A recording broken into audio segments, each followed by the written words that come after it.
So the latex glue Copydex has begun to dry.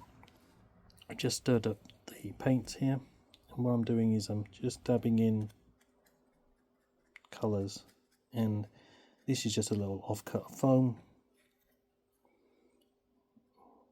and effectively just mixing the paint in with the latex as it's drying to try and get a decent match. It will dry a little darker, and that's what I'm hoping for.